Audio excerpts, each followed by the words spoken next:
I knew this moment would come, you stupid rats. The car's running fine, but that's gotta be a sensor because both check engine lights just fired on instantly. Something's been chewed through you. You little sacks of shit.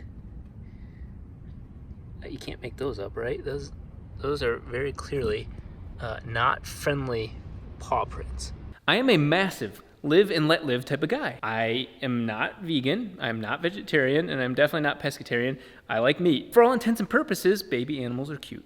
Until you chew through both the Diablo and rotary Corvette wiring, or I don't even know, just check this out.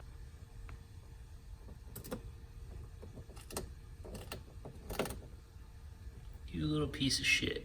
What is you doing? I don't know what the hell they're chewing on in the car. This was taken earlier today, and they were just nibbling away at, I don't know, what, the fuel lines? Thank God I got the stainless steel braided ones. Good luck with that. I tried being nice. I saw them 2 nights ago, and check this out.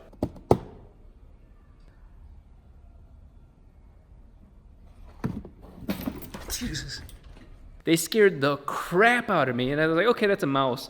Until I looked at it again and realized, no, that is a rat. Rats are very intelligent animals, but they messed with the wrong guy. At this point, honestly, yeah, that's a sensational title. It's true. They've done something to the rotary Corvette. I don't know yet what. I ain't a killer, but don't push me. That's what held me up from releasing the video yesterday as I was chasing these little bastards down. This is a massive step forward and a lot of progress on small things.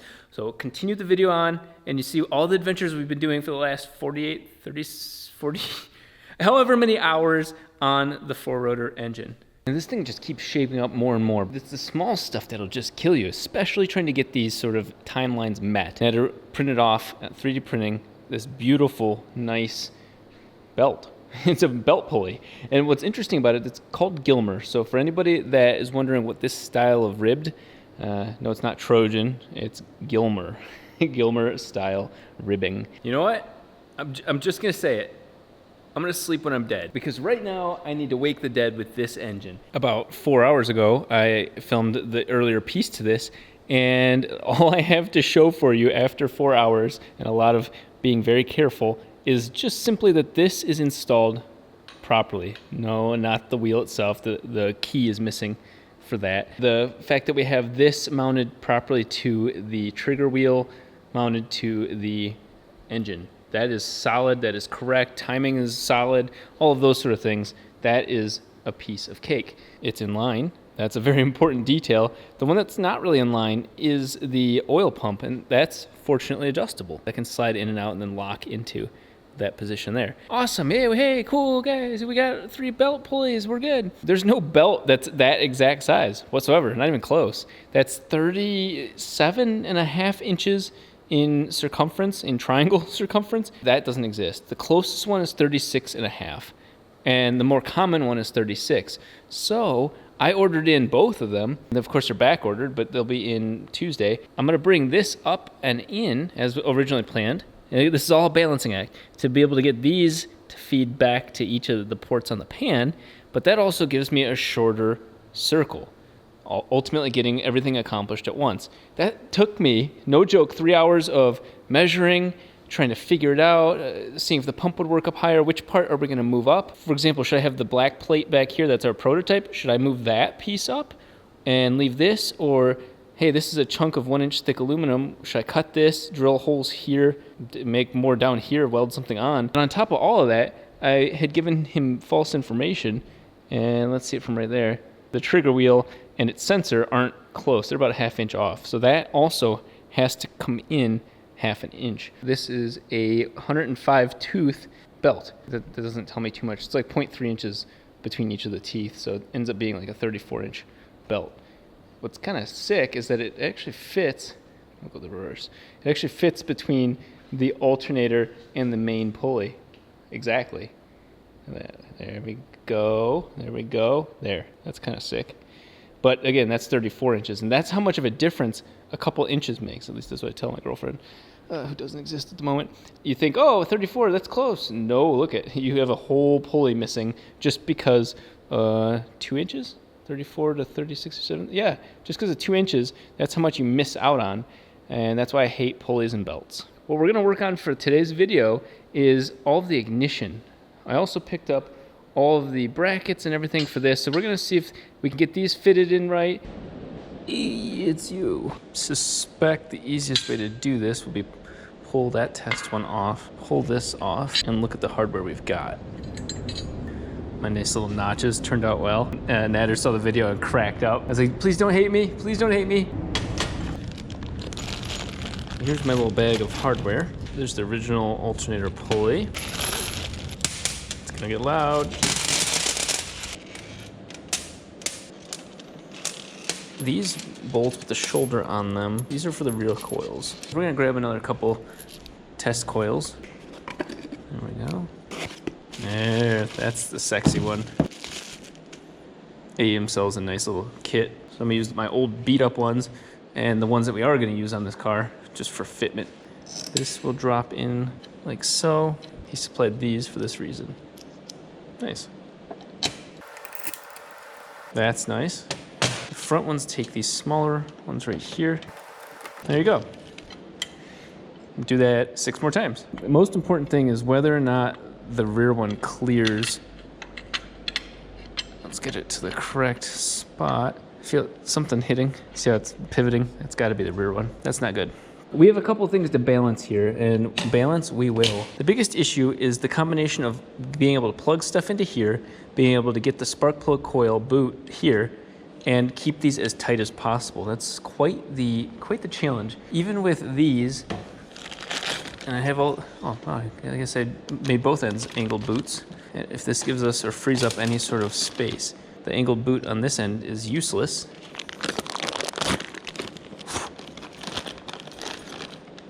This one's the side for the spark plug, this side's for the coil. That's pretty solid. You just get so many options with this kit. Let's grab the wiring harness. Here's the wiring harness from the Corvette, and it's not the best example because it's a little chode, but this part's a good example right here. Oh, I could definitely move that coil way farther forward. Look at that. Yeah, you won't be able to remove it easily. Now that I put all of them on there, you can see painfully clear we can make some serious improvements to this. This is a first prototype, so of course that's a good thing. Bringing them something along those lines. This wire is no longer in the way. We could even tighten it up, but really they don't need to be tightened up. This is the correct distance between each of the rotors. Get it nice and compact, get this away from the intake manifold. That's very doable to me. Thankfully, my Peng Tools toolkit, 700 and some odd pieces that I'm still figuring out some of them, has this kit. Because mine's all metric, it is super useful for tapping. This one right here is an M6 by 1mm thread. That's exactly these right here, which means we're in business to move these. I'm gonna spend a little bit of time off camera drilling the holes for this, testing that, and then showing you guys my results. Successfully got the hole cut. That turned out better than I was expecting. Right there. We'll go ahead and thread this. Yeah, who knows? I don't find this very gratifying. The end result's cool when you have threads, but the actual process sucks.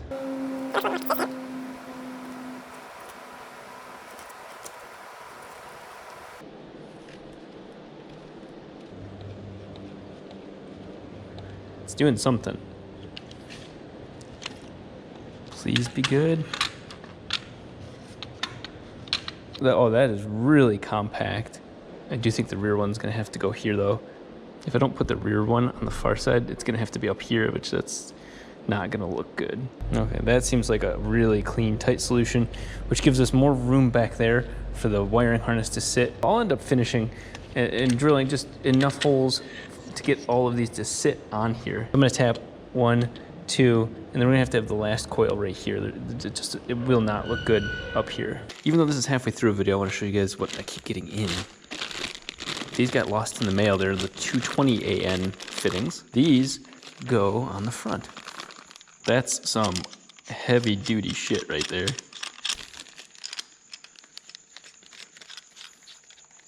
So that just means the real deal right there. And look at that, Built to Apex has that clearance just nice. That's designed for these right there. This one is a bit of a blast from the past for me. Bonsai Racing is out in Indiana, and Chris, the owner, Chris Sanders, is quite a unique, interesting guy, but he used to be in my hometown in Monroe, Michigan. And I think I'm probably the reason he left there, because I used to ask him so many questions. I was very thankful, but the poor guy would just get inundated with all the noob questions that I couldn't find answers for or didn't understand on the forums. Chris sells a modified starter. This is brand new, and essentially it's the casing of a Turbo 2 starter, but with the internals of a variety of the RX-8 starter that gives it 2 kilowatts instead of whatever, 1 point, I don't know. It's more powerful.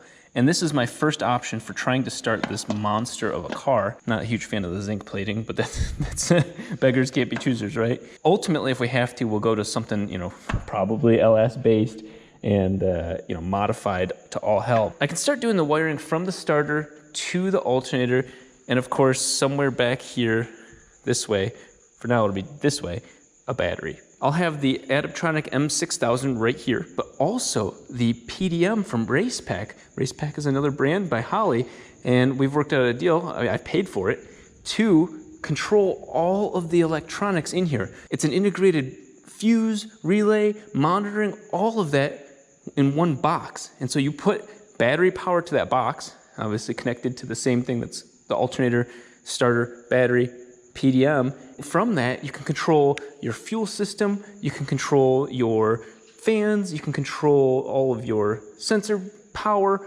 all of the things that you need, all can be controlled from that unit. It'll tell you how much amperage, current usage, restarting issues, logical things, you have your ignition in, all of that will be in one box right here. How will the ECU integrate with the PDM? Well, that's what this connector is for. You'll see power here. There's power for the injectors and the ECU on one circuit. It's just 2 lines because I wanted to make sure there was enough wiring for the injectors. I will also have a setup for this fan, which is the fan for oil coolers if needed, but then also the fans for the radiator. I also got in my kit from Full Function, so I can no longer have to borrow the parts from the 3-rotor. Nice and clean setup, and as you guys know, I support them fully. I get some choices here. This is the wheel from my 3-rotor, and then this is the wheel that they sent. And one of our goals was to have it where potentially timing was taken off near the sensor itself. And that would be the case with this mark here. So Aaron from Full Function marked that for me. It seems like things are gonna change a little bit. And that's particularly because it is easier to see up here, even with the AN lines in the way. This mark right here corresponds to what, about 7.5 degree angle on the front cover here. But I do like having this as tight back in, and why that's so important is right in front of that engine is the drive shaft. Keeping it back as much as possible is worth the effort, especially with this pulley down here being closer to where the shaft will be. Okay, the plastic's stronger than my jaw. Yeah. For those of you wondering what this port is, that is how timing used to be taken on old school rotaries. I'm not going to knock it. It's how we got here. With the invention of 36 and 60 teeth gears, trigger wheels, it's no guesswork anymore. This had a wild looking gear on there, and you could adjust it. If you look at an old rotor, you can see it was like almost like a distributor cap thing. Oh my God, this is starting to look like a real engine. Not all of this is interesting, but it's interesting to see the summary of it. There is the oil system on the dummy block, and I've got a balancing on jack stands or jacks because that front plate right there gets in the way of the pulley. What we're seeing though is something really promising, and I'm very thankful that Holly's on board with this project, because you see those 90-degree fittings on the bottom, they hit the frame, but a 120 or even 150-degree fitting will not. I'm gonna have to swap those out immediately. And then the kind of thing I'm pondering right now that is not worth taking time on video is these are 90s up from the pan, but maybe a 60-degree angle will make this nice little loop curving over. Even this one, look at this one right here. You'd think, oh, nice, straightforward. Nope, that one's got to be a, what, 60? That's a 90 right now, so 60. It's going to go over this and then under here to the dry sump tank. Otherwise, it's going to hit straight into the frame. That's the sort of stuff that's going on like crazy between all of these shots. And it's not, like I said, it's not worth filming always, but it is nice to show you that, yeah, custom stuff is so much weirder than built by number or stages of kits of production cars.